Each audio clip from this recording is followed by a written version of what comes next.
hoje, aspartato aminotransferase ou alanina aminotransferase, e a gama-GT, que talvez seja a que altera mais rapidamente. Que é exame de sangue. Embora a gama-GT altere muito com outros medicamentos. Outros fatores, né? Outros medicamentos. Remédio. Pois muito comum. Algumas pessoas reclamam, inclusive, a alteração do gama-GT para as pessoas que têm, por exemplo, colesterol alto, precisam tomar algum tipo de estatina, pode dar alteração no gama-GT também, né? Tá certo. A Maria Lúcia do bairro Renascença diz que o pai dela não toma banho há 2 meses, não quer fazer nada, só beber. E ela pergunta o seguinte: a família, o que deve fazer? Estamos desesperados. É aquilo que a gente falou, às vezes a pessoa percebe que precisa de ajuda e busca, mas às vezes ela não quer ajuda e a família que fica desesperada. Nesse caso, é muito difícil da gente poder agir quando a pessoa não aceita nenhuma forma de tratamento.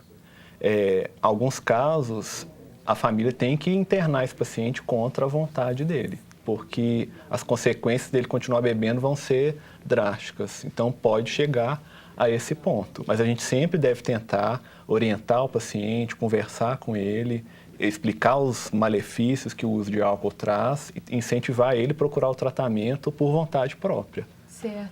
Quer dizer, a pessoa o dependente que não está disposto a se tratar, é complicado esse tratamento? É muito complicado. Eu diria que é quase impossível, né? Muitas vezes você vai numa situação extrema, por exemplo, uma pessoa que está dirigindo alcoolizado, que não aceita tratamento, que está agressivo, colocando a vida de outras pessoas em risco, muitas vezes a única solução é uma internação.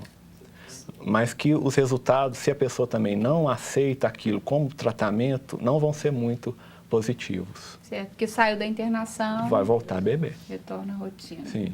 Né? Eu acho que a gente tem mais uma pergunta feita pelos nossos telespectadores com relação ao tema do nosso programa. Vamos conferir? Quando uma pessoa pode ser considerada alcoólatra? Que, aliás, é um nome que nem se usa muito mais. Hoje em dia é alcoolista, né? Quando considerar? É um problema difícil, porque alcoólatra no sentido de beber diariamente, tem que ser diariamente, numa quantidade que a gente considera excessiva. O que é excessivo? Bom, sob o ponto de vista orgânico, vamos dizer assim, excessivo é acima de 140 gramas de álcool. Agora, para o problema psíquico ou do sistema nervoso, às vezes menos do que isso vai trazer problema. Então, a gente fica numa dificuldade de estabelecer qual é a quantidade de álcool que é moderada e qual é a quantidade que é excessiva. Né? Que é realmente difícil. Uma vez o Dr. Lauro tem uma dose mais... Eu considero assim, que o alcoolista é aquela pessoa que ela bebe em detrimento de outros interesses da vida dela. Então, a bebida passa a prejudicar ela no trabalho, nas relações familiares, no desempenho acadêmico, né? Então, quando a pessoa, em detrimento de outros interesses da vida, ela passa a dar mais importância ao álcool, já é um começo de alcoolismo. Realmente. Começa a interferir e causar sofrimento, tanto para a vida dela, quanto para a vida das pessoas que convivem com ela, da família, dos colegas de trabalho, né? E a gente tem que pensar também, o alcoolista talvez seja o que ele quis dizer, o dependente de álcool. Porque o dependente de álcool, ele tem a síndrome de abstinência alcoólica. Ou seja, quando ele para de beber abruptamente, de uma vez, ele vai ter sinais e sintomas físicos da retirada do álcool. Isso é um sintoma que a gente não tem dúvida que aquela pessoa é dependente de álcool. Quais são esses sintomas? Tremores, taquicardia, sudorese. Então, o padrão é o seguinte: a pessoa bebe muito à noite e acorda no dia seguinte tremendo, né? E o que o alcoolista faz? Ele vai beber mais para aliviar aquele tremor e o vício vai se perpetuando. Então, muitas vezes essa é a hora ideal do paciente procurar ajuda médica, porque ele sente tremor, mas às vezes ele não sabe que ele está tremendo por causa da falta de bebida que o organismo dele já está acostumado. Então, muitas vezes essa é a hora de você orientar o paciente, de detectar a dependência de álcool. Essa síndrome de abstinência, ela pode ocorrer em bebês que a mãe era dependente? Pode, e é muito comum em dependência barbitúricos também. Aí o bebê, logo após o nascimento, ele é extremamente irritado, ele chora, ele tem tremores e às vezes ela nem relatou isso na anamnese e a gente, depois que o neném apresenta, às vezes a gente vem a saber. Outra coisa é comum, porque eu trabalho com terapia intensiva e a gente usa drogas analgésicas pesadas durante o tempo que o bebê está entubado, então usa morfina, fentanil e em poucos dias esse neném já se acostuma com aquela dose e demanda doses maiores para ter aquele mesmo resultado de analgesia e quando a gente acaba com aquela agressão da ventilação mecânica, por exemplo, que é retirá-lo, a gente tem que retirar essa droga muito lentamente, senão ele tem sintomas típicos de abstinência, com tremores, gritos estridentes, febre, sudorese. A gente tem que ir lentamente nessa retirada. Bebês de 1 quilo, assim, prematuros. Uma outra coisa você vai falar daqui a pouco. Tá certo? Tem uma outra característica no último bloco. Posso fazer um comentário? Pode ser no próximo bloco? Pode. Que a gente retoma isso e acaba de responder as perguntas que chegaram de casa. Tá certo? Então, é rapidinho. Pensa o áudio vai para o intervalo, mas continue por aí. Voltamos em instantes. E antes da gente ir para o intervalo, eu queria só comentar uma coisa. Se você tem alguma sugestão para fazer ao nosso programa, quiser entrar em contato com a nossa produção, inclusive para mandar perguntas por e-mail sobre o tema que está sendo discutido ou sugestões de outros temas para serem debatidos no nosso programa, converse com a nossa produção por e-mail. O endereço eletrônico é saude@tvhorizonte.com.br. Então, um intervalo agora, mas voltamos já já.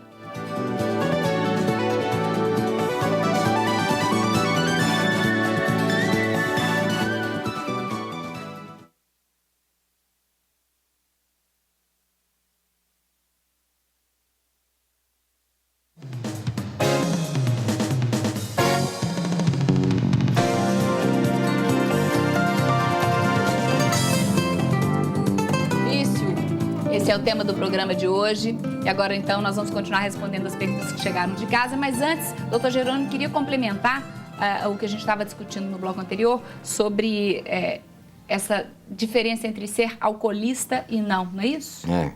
Não, porque eu concordo plenamente com o doutor Lauro. Falou que o indivíduo tem problemas sociais, né? Ele começa a beber para poder... se sentir à vontade e tal. E que o uso do álcool acaba trazendo também problemas sociais, seja no trabalho, seja dentro de casa. Não é? Eu só queria perguntar para ele o seguinte, causando essa dificuldade que ele tem no serviço ou em casa, é dose dependente? E qual é essa dose? Eu acredito que sim, é dose dependente. Né, a dificuldade, quanto mais bebe, maior vai ser essa dificuldade na vida social. Bom, tem muitas perguntas, inclusive, aqui com relação a isso. Mas antes chegou da Liana de Almeida, lá do Bar Saudade. Ela disse que é mãe da Fabiana, paciente do Dr. Lauro, quando ele atendia no posto Veracruz. Manda um grande beijo e diz que elas estão com saudade. Pergunta sobre essa dúvida entre dependência ou não. A Marília do Renascença, ela pergunta o seguinte, o que caracteriza o alcoolismo? É a frequência em que se bebe ou a intensidade com que se bebe? Eu acho Os dois. Os dois? Os dois. Os dois, mas mais importante é o prejuízo que o álcool traz para a vida daquela pessoa. Porque muitos alcoolistas, numa fase final, eles vão conseguir, com cirrose, por exemplo, eles vão conseguir beber muito pouco, mas aquele pouco que eles bebem vai trazer um imenso prejuízo. Porque o fígado já está muito prejudicado e não consegue metabolizar. Certo. Uma pessoa que não quis identificar diz que conhece alguém que toma de 3 a 4 cervejas todos os dias à noite para relaxar. Pergunta, isso é normal? Pode prejudicar a saúde? Pode ser um caso de dependência? Pode prejudicar a saúde? Pode levar. Bom, prejudicar a saúde pode até causar diabetes, mas pancreatite e, consequentemente, diabetes. Se ele é pré-diabético, pode desencadear a diabetes que estava latente. Agora, do ponto de vista de fígado, não daria muito problema, não. Difícil, complicado. E pode ser um caso de dependência, também é difícil de... É difícil, porque a dependência está ligada à abstinência. Se a pessoa tem falta se não fizer isso. Né? Isso, e comportamento de busca do álcool, ou seja, a pessoa ela busca ativamente beber. Ela não sai para uma festa que ela sabe que não vai ter bebida. Ela prefere ficar em casa. Né? Você falou aqui do pré-diabético e o João Batista do Guarani pergunta qual é o efeito do álcool no pré-diabético? Pode desencadear o diabetes. Ele é pré-diabético, traz geneticamente essa tendência ao diabetes e com o uso do álcool ele pode, em quantidade relativamente excessiva, desencadear o diabetes.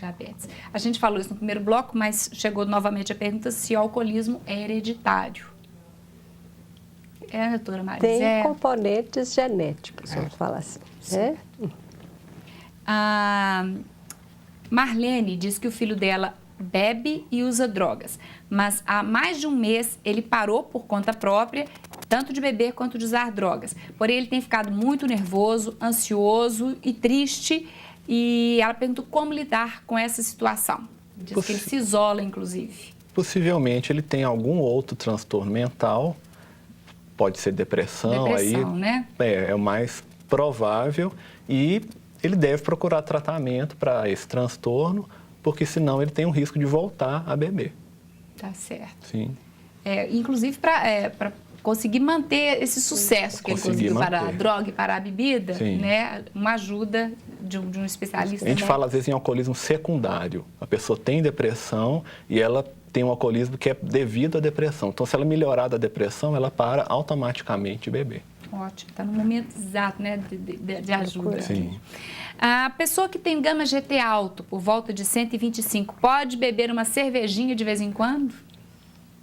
Pode, de vez em quando. De vez em quando, né? A Margarete do Bar de Lourdes pergunta qual tipo de tratamento o alcoolista idoso deve ter. Pode ser à base de medicamentos naturais? Não tem nenhuma pesquisa que confirme que os medicamentos naturais funcionam para o alcoolismo. Aliás, existem poucos medicamentos que comprovadamente ajudam o paciente a parar de beber. Em geral, os naturais não tem nada nenhuma pesquisa que corrobore esse efeito positivo. Tá certo. A Rita do Bar Califórnia pergunta se o exame de sangue, ela falou PTH, é isso mesmo? PTH está relacionado com o alcoolismo? PTH? Paratormônio, mas... Não está Não. relacionado com o resultado com o alcoolismo, não. Né? O Marcelo do Centro pergunta o seguinte: uma pessoa que faz uso de álcool todos os dias, mas que também consegue ficar muitos dias sem beber, se for preciso, ela pode ser considerada alcoolista? Não, quando ela para de beber, ela não tem sintomas da retirada da bebida, ela não pode ser considerada um dependente de álcool. Certo. Não deu para entender o nome, mas diz o seguinte: tenho 35 anos e há cerca de 3 anos bebia todos os dias da semana. Depois diminuí para 3 vezes por semana. Agora eu só bebo nos finais de semana. O que eu faço para parar de beber totalmente? Vontade. A vontade já tem, que é o principal, não é? Continua com a vontade que ela para. Eu vou parar e pronto. E para as pessoas que às vezes têm vontade, mas sente a falta, existe algum tipo de ajuda, algum tipo de tratamento para isso? Não. Como, por exemplo, existe para o cigarro? Existem medicamentos que diminuem a compulsão para beber e diminuem assim, o prazer que a bebida provoca na pessoa. Existe medicamento, sim. Existe. O uso é um pouco limitado, é um pouco caro, assim, mas tem eficácia em alguma porcentagem dos pacientes. Mas o primeiro passo é esse, a pessoa tem que ter vontade também. Isso, claro. Senão... O medicamento é só uma ajuda. Certo. O Alvimar, ele diz o seguinte: o pai era alcoólatra e ele não sente necessidade de beber durante a semana, mas no final de semana ele bebe de 2 a 3 cervejas. Ele pergunta: isso é sinal de dependência? Porque a gente falou aqui dessa... Não é não. Eu não considero. Você considera lá? Não considero. Não considero, não. Ainda mais, ele falou, acho que o medo dele é pelo fato do pai ter sido alcoólatra e a gente ter falado... É claro que ele tem que ter mais cuidado que as outras pessoas. Geneticamente ele pode trazer desde agora, já moderar, já maneirar. Mas se ele está conseguindo manter o final só de semana, se ele está conseguindo manter, sim. E o Roberto do bairro Santa Inês, ele pergunta se o uso de omeprazol por muitos anos pode afetar o fígado. Não sei se mudou aqui um pouquinho, mas vamos lá. Não tem nada provado. O uso do omeprazol foi falado há algum tempo que poderia ter alguma alteração até no próprio estômago, mas não tem nada provado. E eu tenho muitos clientes que, por necessidade, tomam omeprazol diariamente, mais 2, 3 comprimidos por dia, por necessidade, a chamada síndrome de Zollinger-Ellison, que dá uma hipersecreção de ácido, então você tem que combater essa hipersecreção com o uso, vamos dizer assim, nós chamamos de inibidores da bomba de próton, né? Que é o omeprazol, pantoprazol, etc. Então, o uso tem que ser diário e, às vezes, em doses muito maiores do que aquela de 20 ou 40 miligramas, para poder controlar a doença. E eu tenho doente tomando isso há 15 anos e não tem nada até hoje. De fígado não tem nada. Tá certo.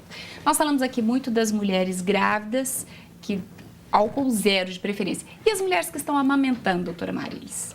Pois é, não é na mesma intensidade que o álcool e na mesma quantidade que o álcool que é ingerido e entra pelo sangue no bebê, ele vai atingir o bebê pelo leite materno. Mas existe sim o álcool que a mãe ingere, ele sai no leite materno numa quantidade menor e deve ser então contraindicado. O bebê pode ficar sonolento e ter os efeitos colaterais do álcool. Então a gente não recomenda também que a mãe que esteja amamentando utilize álcool. Ou seja, a dose mínima é 0. Não, de preferência deve ser 0. E tomar muito líquido e amamentar bastante o bebê. Tá certo. A gente, antes da lei seca, tem até um dado aqui, dados da Sociedade Brasileira de Psiquiatria mostram que o álcool era responsável por cerca de 60% dos acidentes de trânsito. E agora isso mudou, esse índice inclusive vem mudando, ou seja, além de todos os fatores que nós falamos para a saúde, psíquicos, ainda tem esse fator extra. Nosso tempo está acabando, eu gostaria de finalizar, se alguém quiser dar algum recado sobre o tema que a gente falou hoje. O meu recado, assim, é encarar o alcoolismo como doença, encarar de frente e quem se sentir que o álcool está prejudicando a vida, procurar tratamento e assumir a doença, porque a doença tem tratamento e tem cura. Eu queria dar um recado para as mamães que estão grávidas, que não deixem aquele bebê que está dentro da barriga entrar em contato com nenhum álcool, nenhuma droga para a saúde dele. Bom, o meu recado como gastroenterologista, né, é que o uso leve a moderado de álcool não traz maiores problemas. Mas o uso de moderado a intenso já pode trazer problemas, especialmente se for diário. E pode trazer problema tanto para o fígado como para o pâncreas. E além de provocar a deficiência de vitamina B1, que também é importante. Que aí é o problema neurológico que pode provocar, né? E lembrando mais uma vez... Os problemas sociais. E, além de todos os problemas, além dos problemas sociais e trabalhistas e tudo. E só para a gente arrematar aqui, como você falou, os primeiros sintomas, às vezes no fígado, aliás, não tem sintoma. Não tem sintoma. Então, ou seja, às vezes o fígado já está comprometido e a pessoa está assintomática. Não sente nada. Não é isso? Eu gostaria muito de agradecer a presença, a participação de vocês para debater um tema, como eu falei no início, importantíssimo e às vezes muito delicado, que as pessoas não gostam de falar, não gostam de comentar, mas como a gente viu pela participação, é importante e incomoda muito. Muito obrigada pela presença.